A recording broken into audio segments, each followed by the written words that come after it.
Welcome to Effective People, your HR transformation partner. So this is the agenda. We'll start with a small quiz, then just a few words on why AI is such a powerful technology, and then some guessing around how long the adoption will take. And then we'll look more specifically into the world of success factors and also how you possibly could increase your AI maturity with a tool like the Talent Intelligence Hub. And again, specifically here, the growth portfolio and the options to add custom attributes for AI in Talent Intelligence Hub. And then last but not least, what are some of the elephants in the room?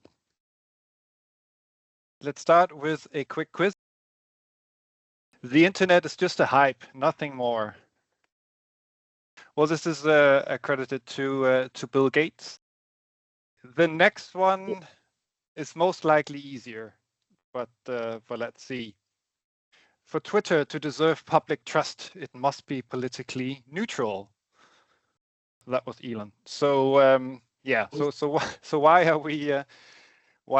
did we start with this little quiz? Well, I would say, even some of the best technology visionaries that we know of, they can sometimes miss the mark. So I will, in this presentation, also venture in a prediction on the timeline for AI adoption, but it's not my own, to be fair. So one of the people I've listened to is Kevin Kelly, who is a renowned futurist or author, and has kind of studied, the technology impact on society for many years. He's the founding executive of the Wired magazine.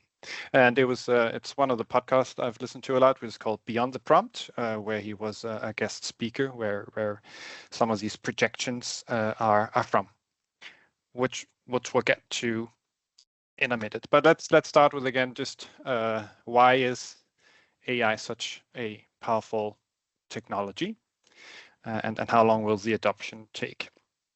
So Jesper Schleiman, who is the AI officer for EMEA for SAP, also did a presentation for us, and I think this is just one picture that shows why AI is a powerful technology. So the adoption time to reach human level accuracy for different topics is just getting faster and faster and more advanced. So from handwriting recognition, speak recognition, image recognition, now it's getting to a language and common sense completion, being able to do high school exams, and also more importantly, being able to do lots of coding. So it's really speeding up how the technology is advancing here. So why is it so powerful then? Because again, it's a so-called general purpose technology. So it's not just AI itself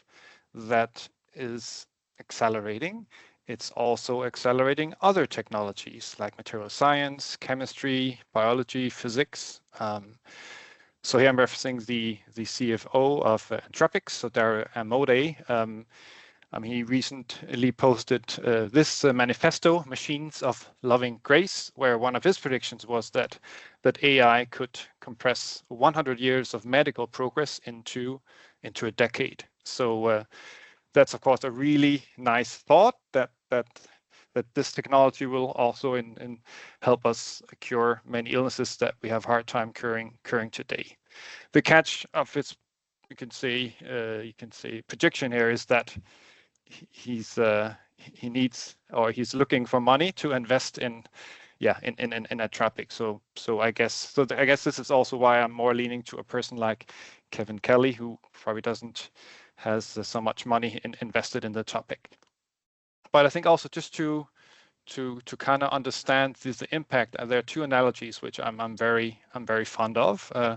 Again, these were presented by Kevin Kelly, and this is the analogy to electricity. So again, electricity, when we got it, it was like a transformation from, natural power to artificial power, because electricity enabled us to drive machines and to to be more effective. And the way you can say that now we go from human intelligence to artificial intelligence. So now this is something. It's not just the thing itself, but it's what we do around it. So we will need to restructure our organizations to adopt AI.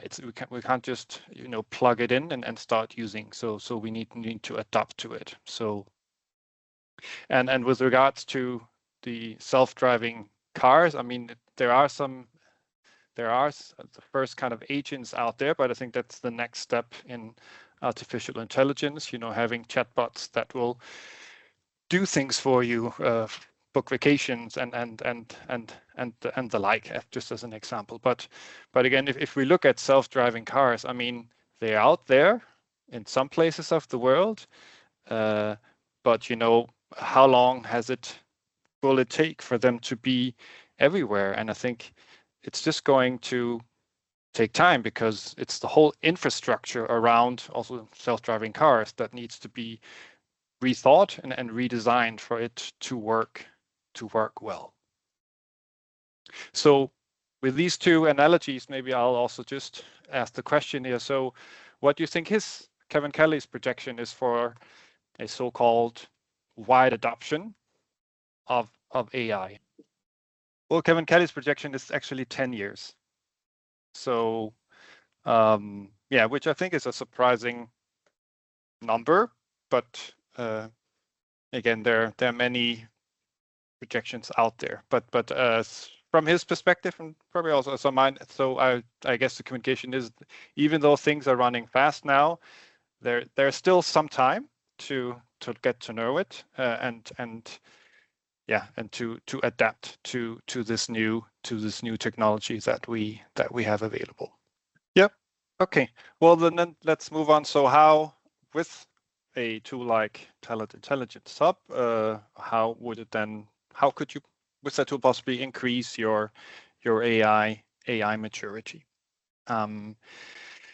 Here again, I will take one picture here from Jesper Schleiman with this presentation on AI maturity. So I think also kind of what you said now, Christian. I mean, one thing, this is a study from this year, from BCG report, which actually shows here that actually 90% are not very mature yet, maybe not at all, or started using it in silos, or maybe started some first projects.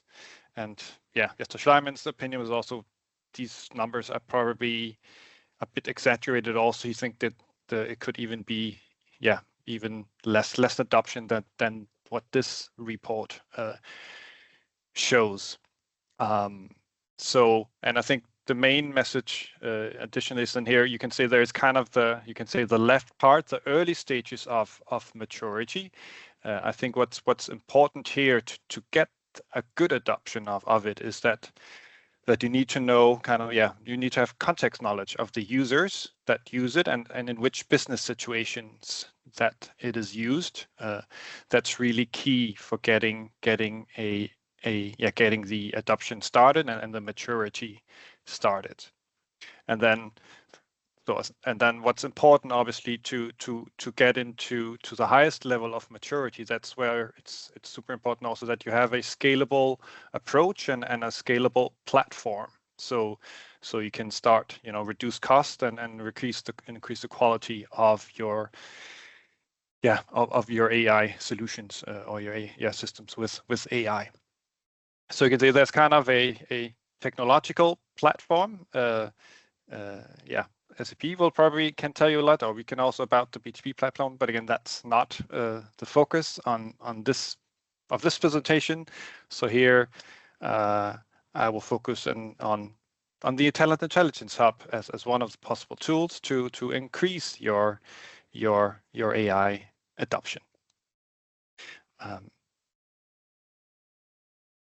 Good. So if we just then start by briefly defining what is the Talent Intelligence Hub. So just like a good fairy tale or a Kinder Egg, there are three elements. The first one being the attributes library. So again, that it's and again, the new terminology attributes. So it's kind of an umbrella term for, competency, skills, capabilities, whatever types of attributes you would use.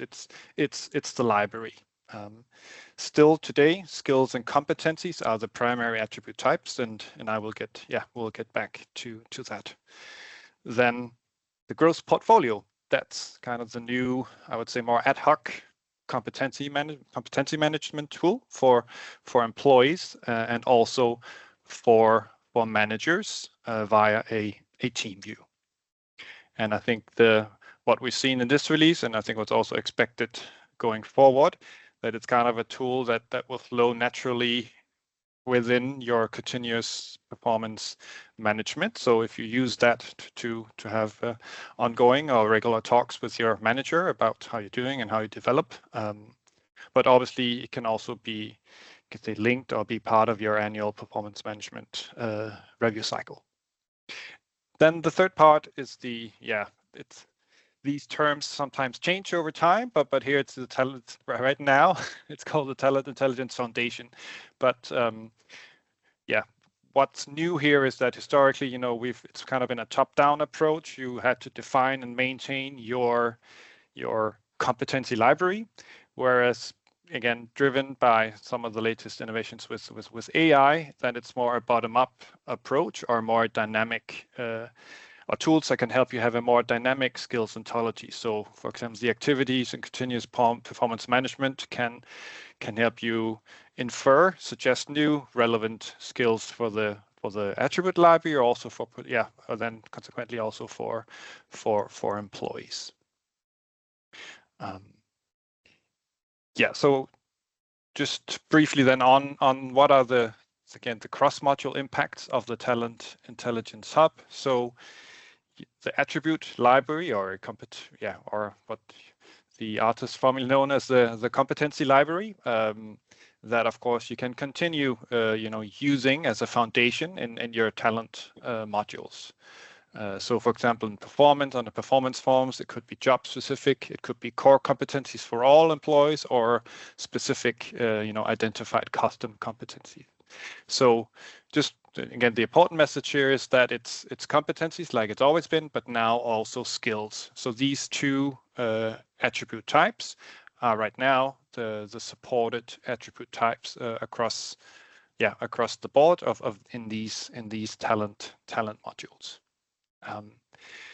And then the growth and team portfolio for manager. So like I mentioned, this needs an AI functionality, but again, the inference of attributes to Talent Intelligence Hub, or recommended attributes to employees on growth portfolio based on continuous performance management activities, completed ratings or completed forms and ratings from performance management forms can then feed into your growth portfolio, and also completed trainings where you had associated attributes could flow into the growth portfolio of an employee.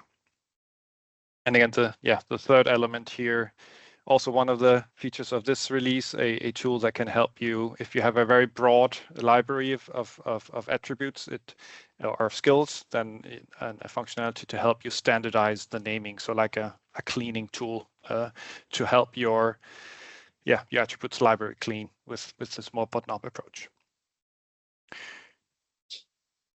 Good. So how does that then? So as part of the Talent Intelligence Hub, kind of the model for employees that SAP has been presenting is this so-called whole self model. So it's not just skills and competencies that we used historically, but you can also kind of use other capabilities, strengths and styles, expressive preferences. So really it's designed to be a more flexible framework with regards to having a more complete picture of your employees. So again, what I'm trying then to map here, so this is one example, is then if you used experience as an attribute type, that is one that then can be can be added to the existing skills and competencies and used in the growth portfolio. So again, easier mapping your model, how you for employees, you can easily map it then to the growth portfolio. Good. So that was again the intention to present the tool and the model. Then now specifically for AI adoption. So I think this is maybe more than my input here. So how do I see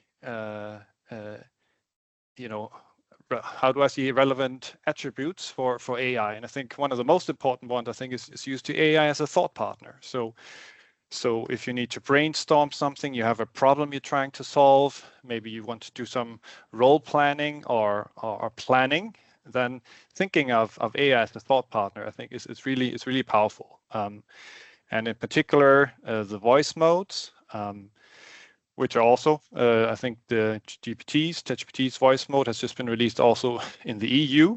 So, when you're not at your computer, when you're, walking your dog or whatever you are, you can use the voice mode and kind of help organize your thoughts. So AI as a thought partner, I think, is a strong attribute.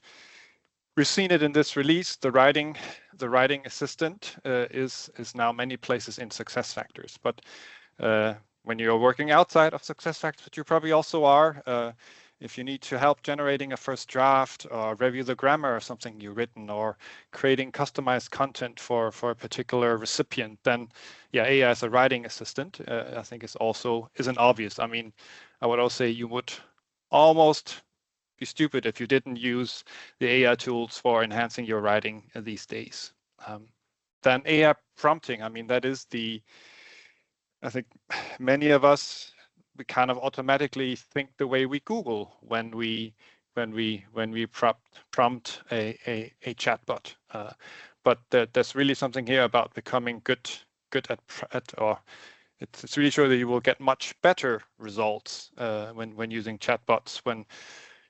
First of all, if you start providing like a role or a persona, who are you? What is the context of what you're trying to achieve? Having like an iterative approach.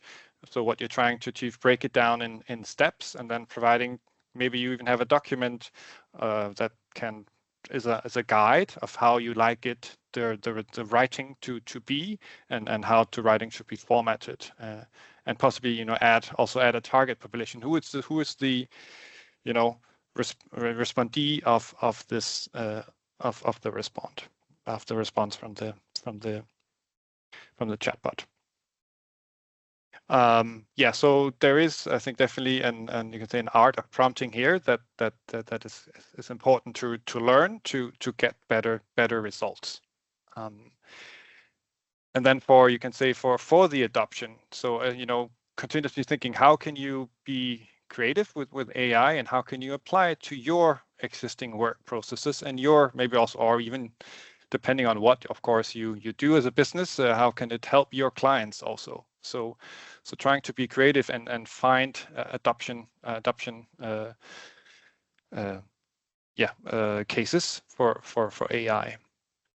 And then AI transparency, I think that's because I think there is some reluctance to maybe sharing how much you use AI and what you use it for. So for a successful adoption, I think it's super important to be transparent. So I think that's some kind of cultural change needed, where you need also some leaders or some heroes, so to say, to go out and be open and have a sharing culture and on how you use AI for the better. I think last but not least, you can get pretty impressive results when you start using large language models. And you may also get a little lazy because you think, oh, that's good, I'll take that. So I think it's important to keep your critical thinking. I mean, don't underestimate the human creativity also. I mean, maybe the first draft that you as a group can generate is most likely better than a language model. So again, keep on being critical. obviously AI models also hallucinate. So of course, which is, I think, is one of the reasons, just going back to AI as a thought partner, that's because that's where it's really good, because it doesn't matter if it really hallucinates, because it's a thought process. It's not, you're not trying to do something very specific or very, very detailed. Yeah, good. So, I mean, these were some of my suggestions as possible attributes for AI adoption. And how could that then look? So this is where I will just switch to a demo. So I'm logged in as manager Jeff Hill. So so the normal navigation, growth portfolio from the top menu, or from the home page.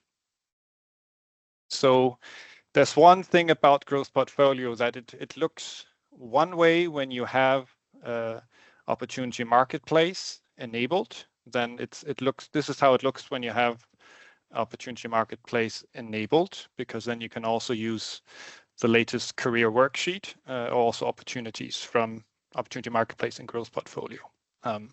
But without it, maybe I can just see. So Jeff is the manager of Ray. So he could also just directly go to the growth portfolio of Ray. So again, if you don't have Opportunity Marketplace, then this is how it looks. So you would have your growth portfolio divided in the different types of attributes that you use. There's a new we don't have libraries anymore in Talent Intelligence, but we have tags to be able to group your attributes. And yeah, once they've recently been created, they're marked as new. You as an employee can mark as being passionate about a certain attribute. And you can also, you see, directly rate it here. So here you can see, so again, it's not kind of thought as being a final rating. So it's more you can see a progress on a particular attribute. So you can see who was added. Maybe the level was changed by Jeff, and then someone who proxied as Jeff changed it. Maybe you got a rating from a learning that had this attribute associated. So again, it's kind of an ad hoc tool for for managing your attributes. And then from a manager view, the way the way the team currently works, so it works on one attribute type at a time. So now we're looking at skills here. You can see the skills which are marked as core. If there were any skills assigned based on the job role, you could filter on them here, and also if there are any proficiency gaps, you could see it. So if we then switch to the AI, I've called the AI capabilities, right? And then you could also more in mass, if you find it relevant, do it in mass to add and possibly rate the relevant attributes.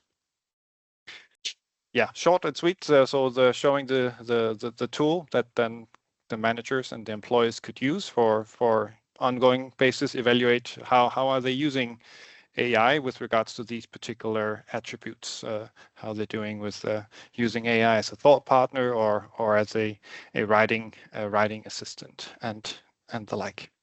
The elephants, literally speaking, elephants in the room.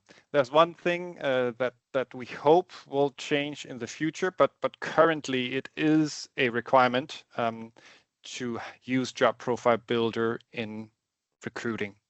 So that is a prerequisite. So which means if you don't use job profiles as part of recruiting, that is a prerequisite. So we have some, I mean, not all clients do. We have some clients that have it. So we have an approach for implementing it. If you don't have job profiles today, then there is a phased approach we can use.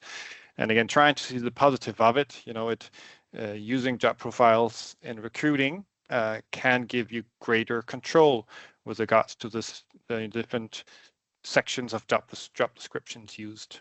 Concerns about data privacy I think here it's really important. I think education is also important here, that you have some clear guidelines and trainings around which data you can start using and feeding into a data model. And I think also something as a concerns about your job. I mean, does this mean that I will possibly can be replaced, or can my job be replaced by AI? And I think that's a fair concern. I think what Jesper Steinmann from SAP said, and also what I think it's more likely that it will create more jobs. So I'm not sure that AI might even do that will get a shortage of jobs and not replacing jobs. So yeah, and then last comment, of course, it is a really powerful technology, but yeah, of course you shouldn't overestimate what it can do. So with anything, start small with realistic goals, and probably also in an area where there is an interest and an excitement about using AI. That's probably really important to get a few first good steps in the adoption. Thank you for joining. We hope you found this video insightful and inspiring. If you're ready to take your workforce to the next level, visit our website for more valuable resources and solutions.